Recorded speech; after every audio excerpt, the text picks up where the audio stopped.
Bonjour, nous sommes le lundi 5 janvier 2026 et le sujet est le CES Consumer Electronics Show, le plus grand salon de la high-tech au monde, et Dell qui ressuscite sa gamme XPS un an après son abandon. Ce qui a été totalement insensé d'abandonner XPS, c'était une gamme très réputée. Parfois même les géants de la tech doivent admettre leurs erreurs.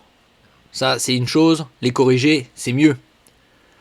À peine un an après avoir abandonné sa célèbre marque d'ordinateur portable, Dell s'apprêterait à relancer la gamme XPS lors du CES 2026 Consumer Electronics Show qui se tient à Las Vegas toute cette semaine jusqu'à vendredi. Cette volte-face stratégique, révélée par des sources internes, marque la fin de l'éphémère nomenclature premium et signale une volonté de reconquérir le marché haut de gamme en capitalisant sur un nom iconique.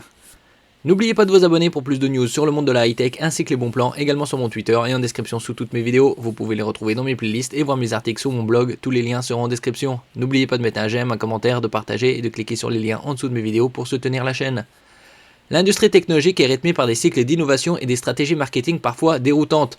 Ça c'est le problème, c'est la section stratégique est déconnectée de la réalité. Ils sont plus dans le monde faire des profits que d'écouter ce que les clients veulent. En 2025, Dell avait surpris son monde en mettant fin à sa gamme XPS, un nom pourtant synonyme de performance et de design dans l'univers des ordinateurs portables. Cette décision, prise au profit d'une nomenclature jugée plus simple, Dell, Dell Pro et Dell Pro Max, Pro Max, ça fait penser au CPU de Apple avec les M2, M2 Pro, M2 Pro Max ou M3 Pro Max de ce style, semble avoir fait long feu.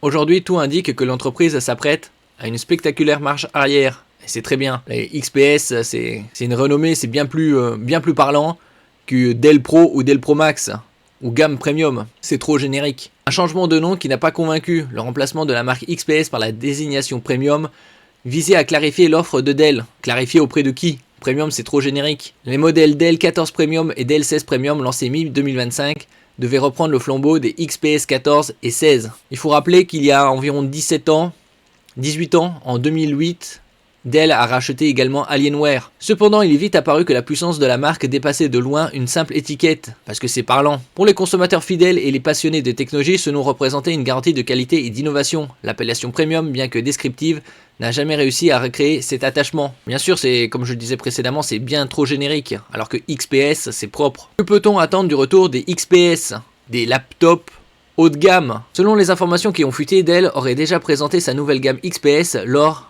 de pré-briefing organisé en amont du CES 2026. Cette annonce quasi certaine suggère une refonte matérielle majeure pour accompagner ce retour en grâce. S'ils veulent réussir, c'est dans leurs intérêts. Les futurs modèles pourraient être parmi les premiers à intégrer les nouveaux processeurs Intel Core Ultra 300, connus sous le nom de code Panther Lake. Les fuites plus anciennes évoquaient également la possibilité de voir des variantes AMD et Qualcomm, offrant ainsi un choix plus large aux utilisateurs. C'est très probable qu'il y ait des versions avec des CPU ARM Qualcomm, avec les Snapdragon X2 Elite, un pari stratégique pour reconquérir leur marché. Ce revirement n'est pas anodin, il s'agit d'une manœuvre stratégique pour consolider la position de Dell sur un marché des ordinateurs portables ultra concurrentiels face à des rivaux comme HP. En abandonnant une nomenclature qui n'a pas su s'imposer, l'entreprise mise sur la nomenclature et la réputation d'excellence de la marque XPS pour séduire à nouveau. L'enjeu est désormais de savoir si ce retour sera accompagné d'innovations suffisantes pour justifier l'engouement. Et donc on verra bien ce que ça donnera. Heureusement qu'ils ont abandonné cette idée de Dell Premium et de revenir au XPS pour voir comment ça va se présenter sur le marché, les prix et également les configs. Merci pour votre écoute et à la prochaine.